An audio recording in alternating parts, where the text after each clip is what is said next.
Right, we'll get you that update. But right now, the latest coming in is that Prime Minister Narendra Modi has arrived in Copenhagen. Remember, this is day 2 of his 3-day visit to Europe. He has a massive agenda on the cards in the shadow of Ukraine-Russia war. Prime Minister is on a hectic 3-day trip, hard selling India to nations in Europe while keeping in mind trade agreements, etc.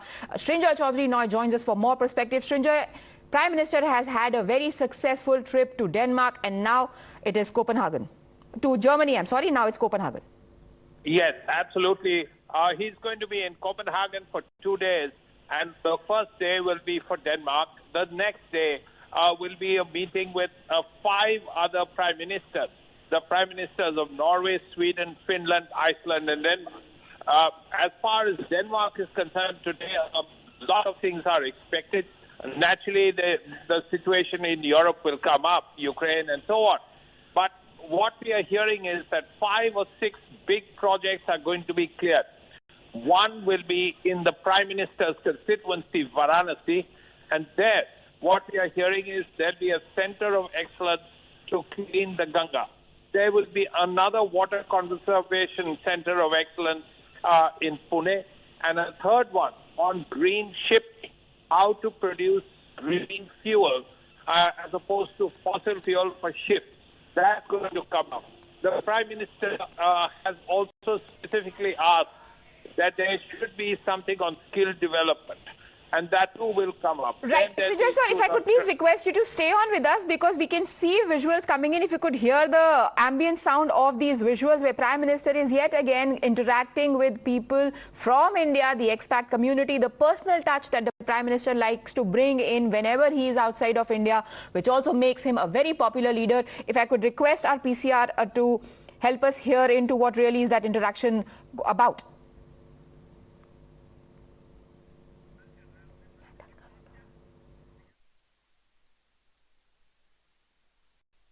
Try and get the audio of those visuals playing out on your screens right now. But back to you, Srinjoy. You were talking about the significance of various deals that are going to be on the cards, specifically the green energy initiatives.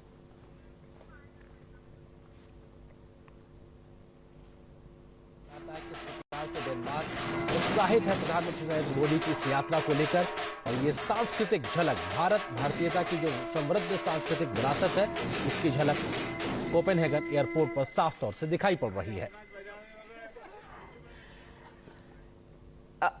Srinjoy sir, can you hear me? Yes, I can. Right. So, as I was saying, it is really about green projects. The Prime Minister is very keen that Denmark becomes a hub for green projects with India. There are 2 other things that the Prime Minister is very keen on.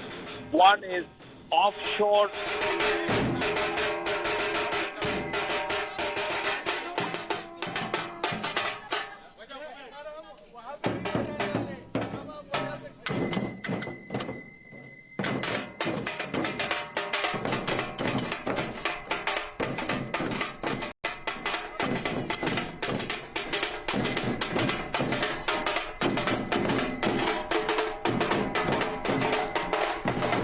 तो प्रधानमंत्री नरेंद्र मोदी अपने 3 देशों के इस दौरे के दूसरे पड़ाव में इस वक्त डेनमार्क की राजधानी कोपेनहेगन पहुंच गए हैं और खुद डेनमार्क के प्रधानमंत्री मेटे फ्रेडरिक्सन उनका स्वागत करने के लिए पहुंचे हैं और भारतीय समुदाय से जुड़े हुए सांस्कृतिक मंडल ने भी प्रधानमंत्री का स्वागत किया है. परंपरागत वेशभूषा में मौजूद मराठी एक सांस्कृतिक झलक भी देखने को मिली. ढोल नगाड़ों के साथ में प्रधानमंत्री नरेंद्र मोदी का स्वागत किया गया और खुद डेनमार्क के प्रधानमंत्री ने प्रधानमंत्री नरेंद्र मोदी का स्वागत किया है, उनको एक तरीके से रिसीव किया है. ये रेड कारपेट दिखाता है, ये उत्साह दिखाता है डेनमार्क किस प्रकार से उत्साहित है प्रधानमंत्री नरेंद्र मोदी के इस दौरे को लेकर. निश्चित तौर से आज और कल 2 दिन बेहद महत्वपूर्ण तरीके से रहेंगे, तब जबकि भारत और डेनमार्क के आपसी सहयोग के लिहाज से और भारत और डेनमार्क के साथ साथ जो नॉर्डिक शिखर सम्मेलन है यानी 5 देशों के 5 इन यूरोपीय देशों के साथ में भारत के जो सहयोग की इबारत लिखी गई है उसको कैसे आगे बढ़ाया जाएगा, ये अपने आप में बेहद महत्वपूर्ण. प्रधानमंत्री नरेंद्र मोदी अब इस कार के माध्यम से Maruf Raza joining us for his perspective on this story. Maruf, this is definitely going to be an opportunity to shape up new elements of partnership,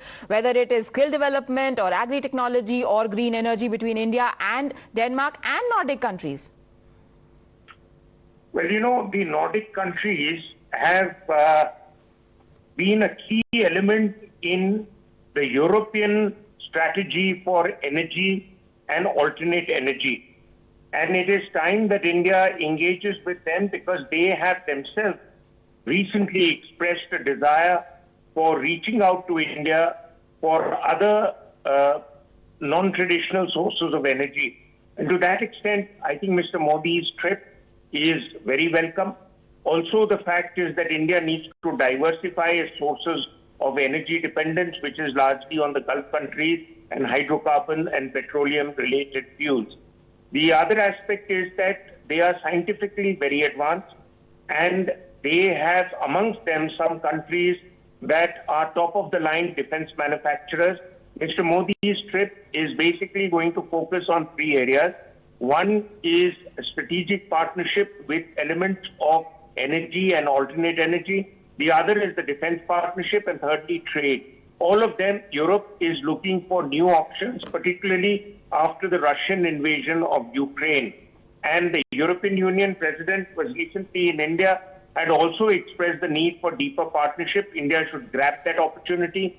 There is a large percentage of our diaspora which is there in Europe. I'm told the figure is in excess of 1 million Indians, and all of them are successful and parts of various groups that could be influence-making groups in those societies.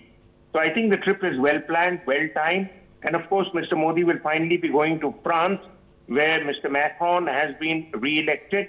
France has been India's biggest strategic partner in Europe, a steadfast partner, though France has pulled out of the P-75I submarine deal, having just supplied us the earlier version of submarines. So I don't know what is the reason, but France has pulled out.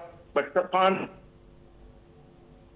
having given us Rafale fighters, earlier version of kilo-class submarines, they could become the partner to give us nuclear submarines, just like Britain, Australia, and the United States are making in Australia as part of the AUKUS deal, if India is looking at maritime security as seriously as we have been given to believe. Right. So all in all, Mr. Modi's trip is very important, very influential, coming at the right time. I think India should grab the opportunities that come And the out. timing could not have been more significant right now. Thank you, Maruf, for joining us with your inputs. India, remember, is the only country apart from US with whom these Nordic countries have summit-level meetings, which is what makes these bilaterals so important, especially given the new geostrategic atmosphere of the world, given the conflict that is raging in Russia and Ukraine and the energy needs. Danish now joins us from the ground. Danish, what can you tell us about PM's itinerary? Well, Prime Minister Narendra Modi has come here in Copenhagen, where he is meeting the Danish Prime Minister. And actually, the official residence of the Danish Prime Minister is a bit away from the city center, from the busy life of Copenhagen, very close to a lake. In fact, this is the road that leads directly up to the official residence of the Danish Prime Minister, which is where Prime Minister Narendra Modi will be holding those important talks. Once that round of negotiations get over, the Prime Minister will then, of course, address members of the Indian diaspora in Copenhagen as well. In just a few hours from now, we understand that, again, Indian origin people who live in Denmark have assembled in Copenhagen from different parts of Denmark. They have driven here for a few hours to get that audience with the Prime Minister, who will be speaking. That event will again be marked by some cultural performances as well. But as far as the negotiations are concerned, I have just very quick point to make that I have gathered. Basically, the talks will revolve around 4 to 5 clusters, which is what I understand: green partnership, digital and innovation economy, the trade and investment linkages, sustainable development, and the Arctic region India has been concretizing its strategic partnerships after Quad and AUKUS. It was the European Union that was slightly feeling sidelined, and now that has also become area of focus, which is why this very crucial meeting. Thank you, Danish, for joining us with your inputs. We take a very quick break.